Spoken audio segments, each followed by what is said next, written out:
Hey there, we're looking at the Libra full moon, which happened on the 1st of April, April 1st, and also in the UK, it would have been the early hours of April 2nd.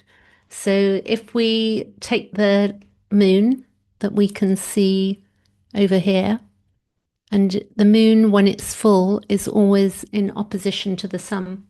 And the understanding of Libra, or the moon, it's where we need balance and harmony, but it's also the desire to keep things nice rather than going into the deeper questions in order to not disturb the peace. So we have to look out for that. And you'll see how this works out with this chart. It's where we learn to share our good and our not so good feelings. So it's about learning to share and also pushing back. I've got a moon in the seventh house, which is in Gemini, but it does contain that Libra function in the seventh house. So it's where we're now learning to not be afraid of who we really are, and despite what is expected of us. And we're going to look at some of the aspects as I go through this. So you can see, the moon is in Libra over here. The sun is in Aries, and the sun is almost, it passed over Saturn or Neptune and Saturn a couple of weeks ago now, because the sun moves 1 degree per day. And it's a really rich topic. I mean, it's understanding Libra, and the relational dynamics come into sharp focus here. So if we go beyond the surface, the balance and harmony idea, and get into some more depth psychology, the lens of depth psychology is much more useful. So the Libra archetype is like a mirror. And at its core, Libra isn't just about balance, it's about consciousness through relationships. So through relationship, we become conscious of what we like, what we don't like, our values, and what we want to attain, and what works for us and what doesn't work for us. So Libra is the moment in the zodiac where awareness shifts from I am, which is Aries over here. You can see all of the planets in Aries at the moment: Neptune, Saturn, and also the Sun, and we've got Chiron as well. And it's where I discover who I am through you. So through others, we discover who we are. And this makes Libra fundamentally, it's relational, reflective, and psychological, because relationships do contain a lot of psychology and psychological like triggers and imprints and such like. So the mirror function, projection and recognition. And Libra governs the psyche's tendency to see itself in others. So we can see ourselves in others, and often that's what attracts us to others as well, and what attracts some people to us in intimate relationships. We can project disowned traits onto our partners and friends, and also our enemies as well. It's attraction and irritation both become clues to the unconscious with the shadow side. So attraction and irritation. So where we're attracted and where we're feeling irritated. And other people can act as mirrors for the self we cannot yet fully see as well, which is useful to take into account. We also have, from the depth psychology perspective, it's very close to projection work. If we have the ability, which not so much when we're young, but as we develop through life, we're able to do a review of, what we're experiencing in relationships, and also how we interact with others and behave in relationships, and what other people bring out in us. And sometimes it's going to bring out the unpleasant stuff, and sometimes the pleasant stuff. We can do a lot of growth and beauty through relationships, as well as a lot of hardships. And it can also, with the projection, it can be what we admire in others can sometimes be our own undeveloped potential. So when we really like somebody, it's because we can see in them our own undeveloped potential. And what we judge often, can be our disowned shadow. But I'd like to be a point there that I don't believe in spiritual bypassing. So there are times when people are not good for us, and there are times when people are good for us. So we have to figure that out for ourselves, and that's to do with our own conscious development. And also, our early imprints may reflect our choices as adults that are not appropriate for us, depending on what type of childhood we had. So you can see Libra is asking, what am I meeting in you that actually belongs to me? And the tension between authenticity and adaptation, this is what this is also about. And we will take a little look at the chart, some of the other aspects going on. So Libra is constantly negotiating.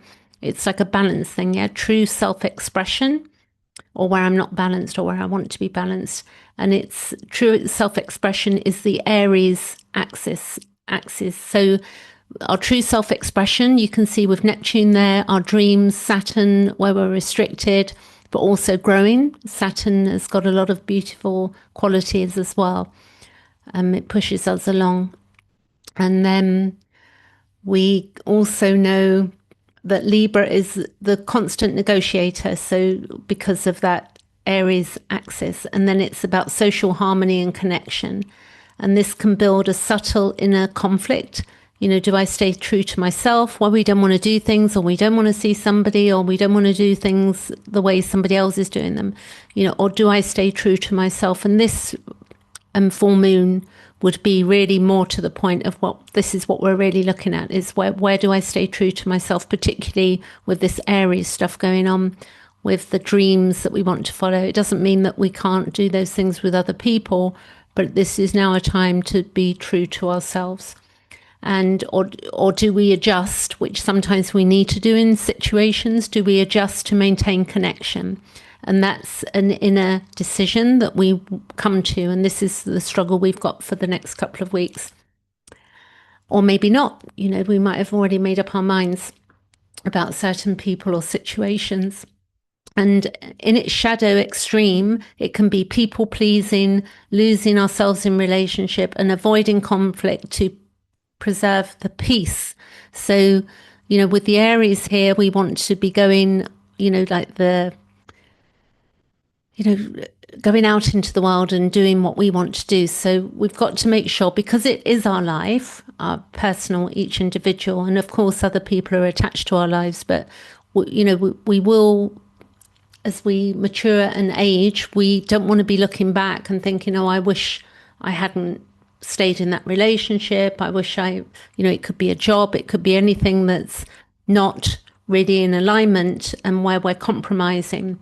So if we go to a higher self-expression or inner higher expression, then it's about conscious compromise without self-abandonment. So the key thing is here is not to self-abandon.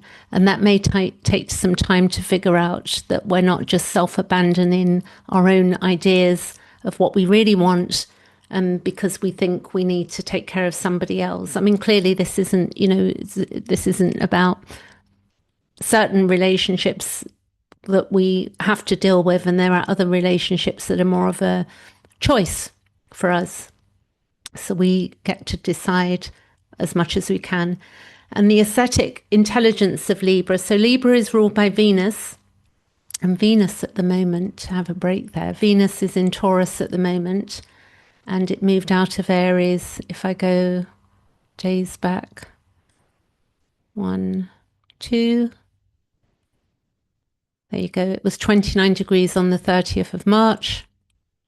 And then it moved into Taurus. It was in Aries. It moved into Taurus on the 31st of March, but it would have crossed over Chiron, which was difficult for, the wounding and our values and needs as well. That would have been a difficult couple of days.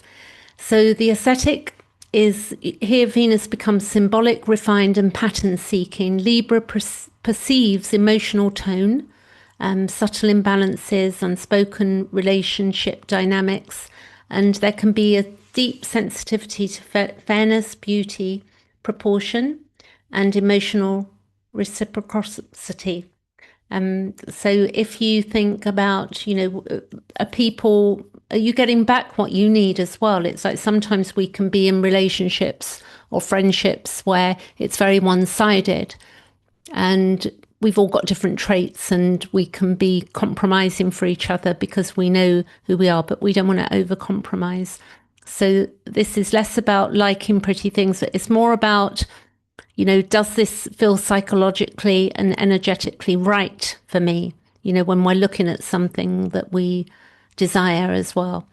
And there can be a fear of disruption with this Libra archetype. Libra can sense how fragile a connection can be, so it develops conflict avoidance. So where have you developed conflict avoidance, and when did you develop conflict avoidance?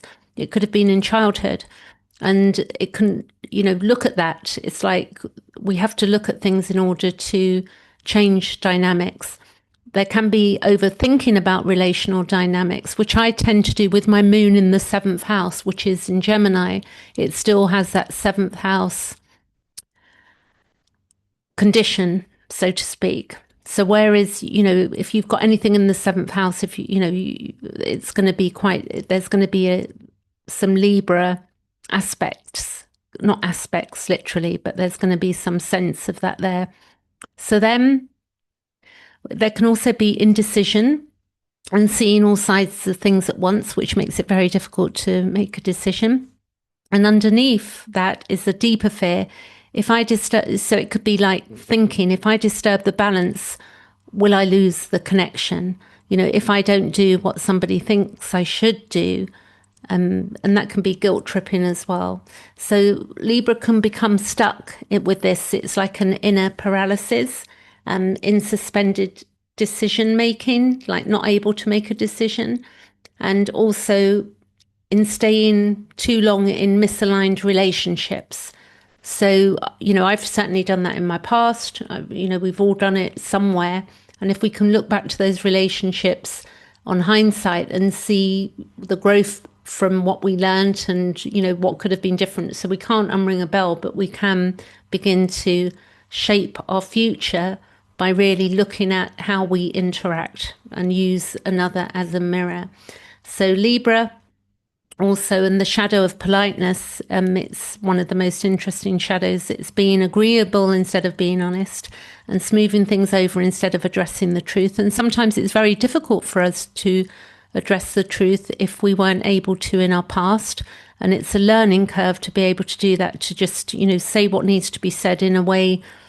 We can say difficult things in a way that's got a tone that is not offensive. It's just pointing out what we need to point out. And also we can be performing niceness rather than expressing real feeling.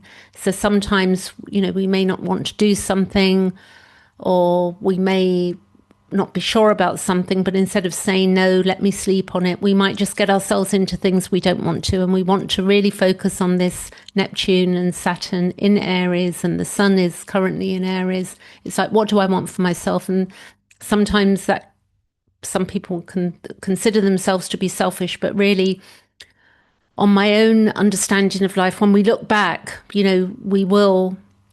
I'm at my second Saturn return. I had a few months ago. We can look back and we can see where we shortchanged ourselves. So we have to help ourselves by having these inner, deeper reflections and conversations. So in depth psychology terms, this can be a persona strategy, a social acceptable mask that protects against rejection. So sometimes we do things or say things because we don't want to be rejected.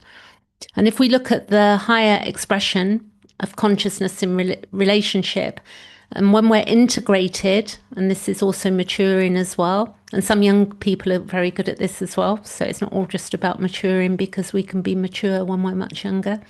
Libra can be incredibly powerful in the higher expression when it's conscious, and it's able to hold two perspectives at once, which is not, it would be called splitting in psychology, where we have an event and if something's all good or all bad. So and what I've learned often as I've developed as well is that there are two sides to things often. And in fact, most things, there are two sides to them, or maybe even three. But generally, if we just go with the two sides to something, but when we're emotionally invested in something, it can feel very one sided. And when we're able to hold the two perspectives at once, this is a higher expression. And also, it helps to create true dialogue and not just agreement with others. And it can bring fairness in without emotional suppression.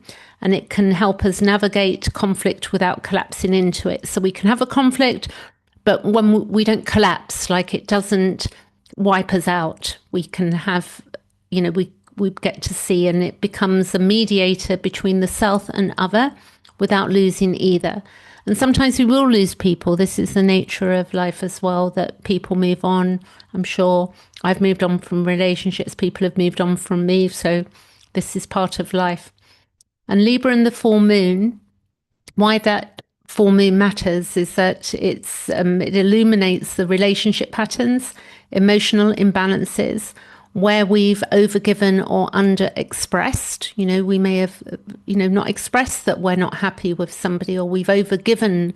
And it's also where projections become visible, which is so good for us when we can begin to see where we project, or we can understand where people are projecting onto us, their weaknesses or their strengths or whatever. It doesn't have to be all good or bad. So in a moment of seeing the dynamics clearly, we're recognizing where harmony is real versus performed. So we can see if somebody's performing. If somebody says they love us, generally that will be in their actions. It's real. It's not just a performed word, or somebody telling us something. We can feel it. We know it.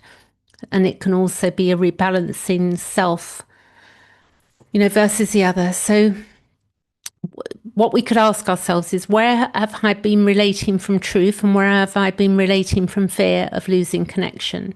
And sometimes it may be that we want to get out of connection with people, and we're having difficulty being true to ourselves. And when we feel out of balance with someone, it's noticing, for me, it would be like, I noticed around a few people in my past that my bodily reaction to them was like I was uncomfortable, and I was wearing a mask, not, consciously, but I could see that my body did not feel comfortable in their presence, even if it was a past friend, maybe, that I just felt uncomfortable. I felt out of balance. It didn't feel right. And those, as I matured, I sort of set my boundaries and made different choices, because we realize, particularly at a second Saturn return, which is when you get to around 60, you end up understanding that when you look forward, there's less time forward than there is backwards, and we can't mess around with our time on this planet. There's so many things we can do, and there are so many things put in front of us that can knock us off balance. So we have to have some form of protection and self-care for ourselves, and follow the path of this Aries energy as well in what we want for ourselves. And then we also, if we look at the seventh house, if you have any planets in the seventh house, which I was explaining, that Libra as a sign shows us how we relate. Okay, so the seventh house shows what actually shows up in our life through relationships, and it is a psychological mirror. It's partnerships, close ones that are one-to-one relationships, and how we negotiate them. And it also can be the seventh house is marriage and business partnerships, also fall under that domain. And then the shadow dynamics often appear here as well. So everything we project and disown is drawn here. So again, we're human, so there's always, a type of projection going on. When we think somebody's great and we love them, or they're really getting on our nerves, there's different ways of dealing with things. But again, we become conscious. So the key themes are shadow projection and shadow work. And the seventh house is a stage.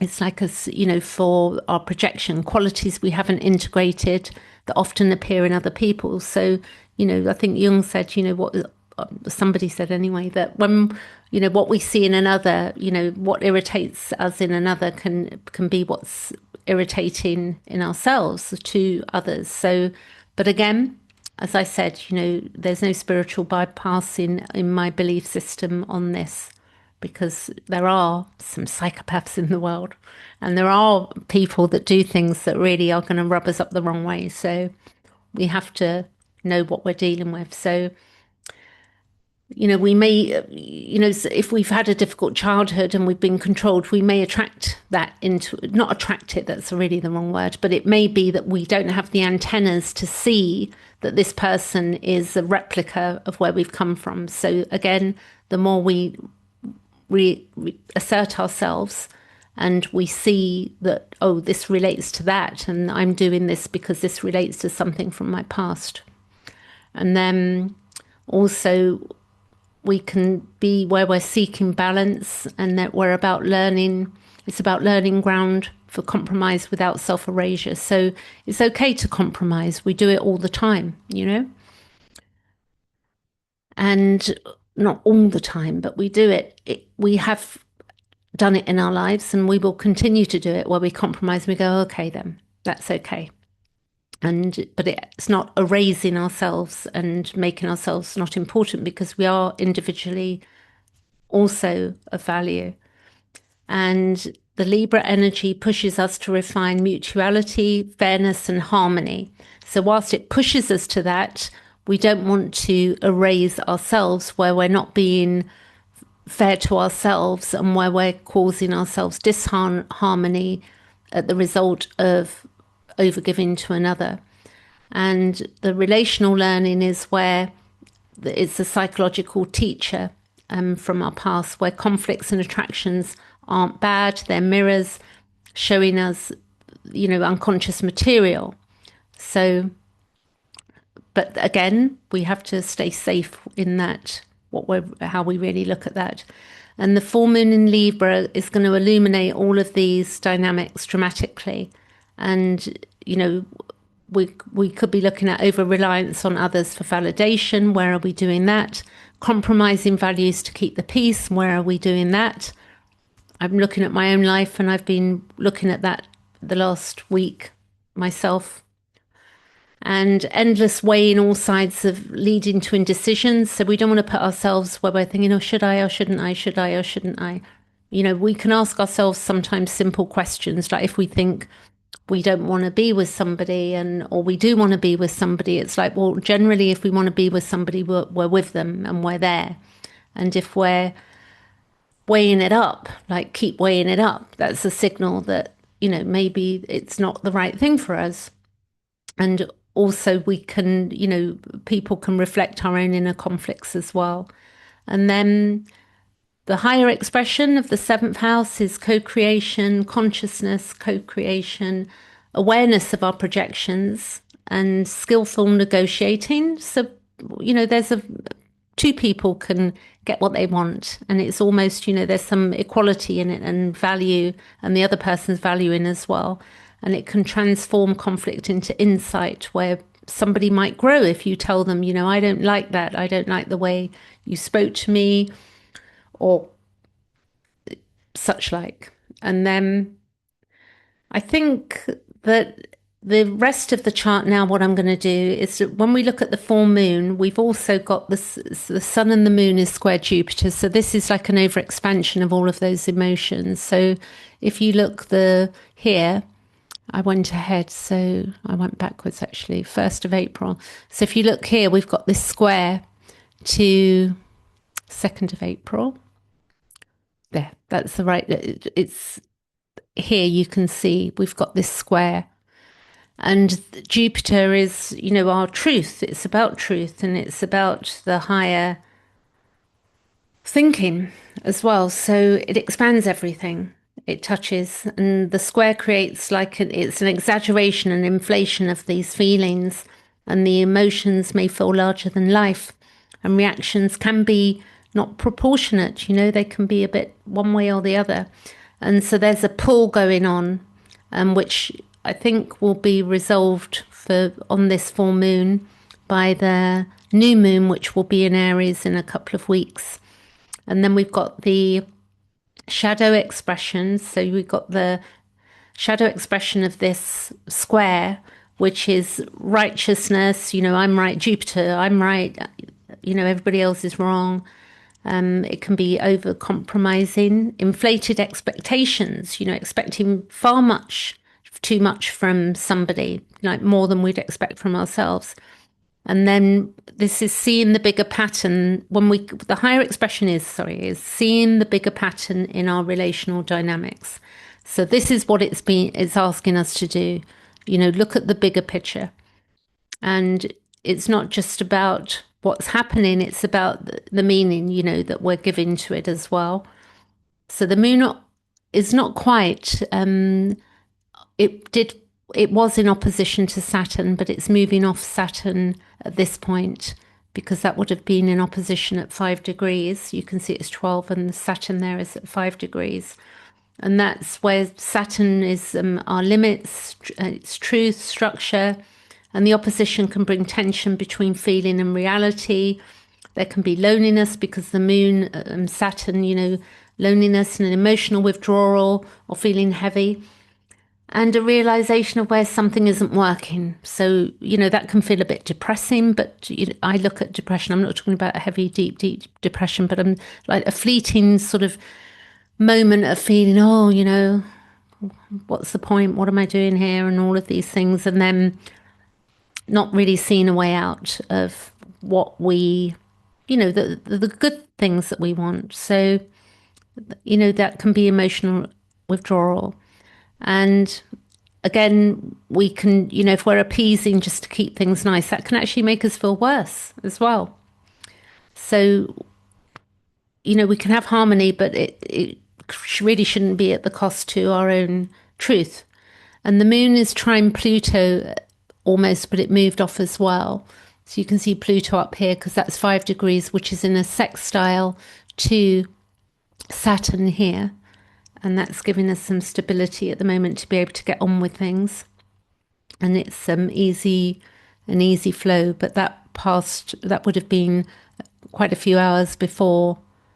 It would have been opposition, and it would have also been in a trine up here, but trines are easier. And then Mercury is trine. Where are we here? Mercury is here. It's trine to Jupiter down here. So it's insight and articulation, big picture thinking, and it's the ability to put our words into complex, emotional patterns. And then we got the higher expression, speaking truth with perspective and understanding the relational patterns in a wider context as well. The Venus square Pluto is quite interesting. So you see Venus here, and it's coming up to be, when it gets to 5 degrees, let's go ahead. 4 degrees, 5 degrees. So you see here, this is on the 4th of April. It might be the 3rd in the USA because this is UK time. On the 4th of April, it's already almost there, but it's going to be exact around the day of the 3rd and the 4th of April in the UK. And this timing of this is tricky because Venus is, Venus is our values and our relating and our love, Venus. And then we've got Pluto, which is power, control, and it's depth. It's the depth of psychology. It's going underground. It's Persephone and all of the depth stuff, Plutonic. And when we've got a square, it's not a square, is it? Let me see here again. Yes, it is a square.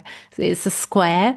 And with that square tension, there can be tension and a compulsion.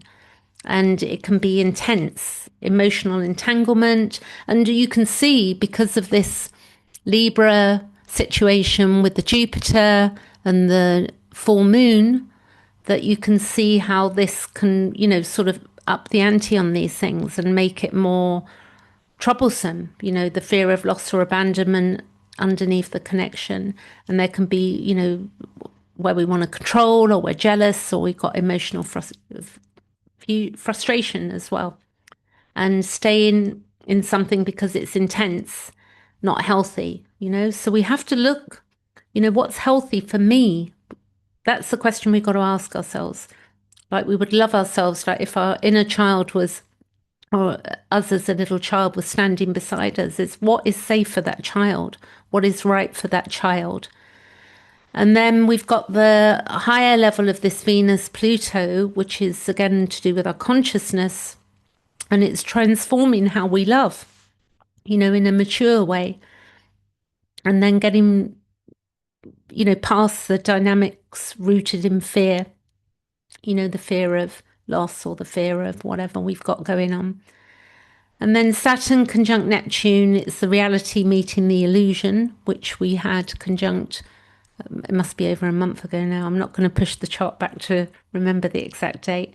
But Saturn is reality and boundaries, and Neptune is our dreams, its illusions, and our longing, spiritual longing or longing. And together, its illusions are dissolving and dreams are being tested.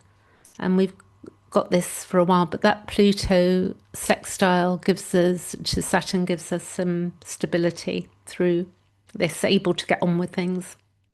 And then, seeing where if we can look at where we've been idealizing relationships, putting people on a pedestal. People do it in politics. So, I'm just where the politics exists. I'm not into politics at all myself. I know clearly people probably need to be into politics because otherwise we wouldn't have any politics at all. But you can see that love-hate thing go on where people, love that person, hate that person. There's such, diminishing of each other there can be through, people not liking who people voted for and all of this stuff. It can be so time consuming and almost senseless in time because these people eventually, they all fade away. Another leader comes along, something else comes along. So the disillusionment, but, also we're coming to clarity. So also the North Node conjunct Mercury is moving off. The Mercury was, when it went retrograde, it went direct when it was at the eighth degree, it just went back behind. It went retrograde from 22 degrees, I believe, of Pisces, and it went all the way back to the North Node, and then it went direct. So the North Node is our direction and growth, and Mercury is our communication. So we still got this Piscean sort of like energy out there. And I've been having so many dreams with this whole Pisces thing going on. It's in my fourth house almost. At 20 degrees, it will be on my IC again. It's already been there. So I can't wait to see it move off into my fourth house and then move off eventually. The same with Mars as well. Mars right now is on my natal Chiron in my fourth house. I'm feeling a little bit wounded, but it's doable. I can deal with it because I like reflecting. So this North Node Mercury, and clearly Mercury is now at 16 degrees here of Pisces. And you can see conversations can feel significant or destined at this time. And we can have insights that shift our path and words that carry weight, So what the things we say to other people, are so, if we're mindful of what we say, because we can really hurt people or other people can hurt us with words or words unsaid as well. There's a lot of that in situations. And then we have Lilith, and Lilith aspects, she's raw, she's truth breaking. Lilith brings up what's been repressed or rejected as well. So if I run through Lilith, and I can't remember if I'm using true Lilith here, and let me see. This is asteroid Lilith here. If you wonder what this is, you see this sign here? This is asteroid Lilith. And she is, if you look on, she comes under Lilith 1181. Like but she's in Aries at the moment. So Lilith in Aries, and she's just on Chiron. So interesting. And we've also got, I'm just looking for this Lilith here. This is Black Moon Lilith, and there are 4 Liliths, but I use 3 of them. And Lilith trine the sun, Lilith sextile to the moon, Lilith square Mercury, and Lilith, this was at the time of the full moon, Lilith square Mars and Lilith in conjunct Jupiter, which actually degree, that was very close at that full moon. So the trine to the sun is, authenticity needs expression, and sextile to the moon, it's emotional truth, is accessible. And square to Mercury and Mars, there can be tension in speaking and acting truth. So it's a bit of a mix there.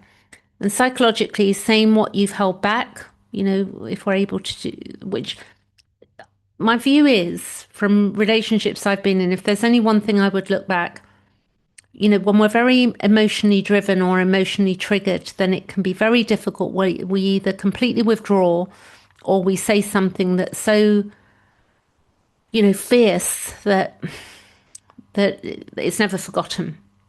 And I'm sure we all have something where somebody has said something to us that it's taken us such a long time, if ever, to get over. So the more conscious we become and the more mindful we are, there are ways of saying things without really puncturing somebody. But again, when we're emotional or we're hormonal or there's something else going on and it's too much for us, we may just lose the plot a bit. But we're all learning. So this deeper pattern of this is the Libra relationship situation. It's under pressure from Jupiter, which is inflation, Saturn, which is truth, and Pluto, which is depth, and Lilith, which is raw honesty. That's what Lilith is. So, and what can emerge from this is the illusion of harmony, breaking, so real relationships can begin. So, we don't always feel in a good mood. Like I've got a couple of friends that if I'm not in a good mood, I say, I'm really grumpy today or whatever. It's like to be able to say what we're really feeling instead of just going, I'm okay, just to keep things. And then when we're able to express what we're really feeling, whether we're sad, whether we feel scared or something, or we're worried about something, when we share these things with people, then it gives them the ability to be able to use language and explain to us what they're really feeling as well. So it can be really, and that brings in more love, in my view, the love of each other and understanding. So I think that's it for today. And if you want your chart read by me, you can see my webpage, which is below in the description link. And I hope you enjoyed that. I enjoyed looking up a bit more about Libra to get my own understanding, because through astrology, the more we look at it, the more we're learning, because the archetypes are so powerfully descriptive and so strong, and there's so much information out there. Anyway, thanks for watching, and I'll catch you later.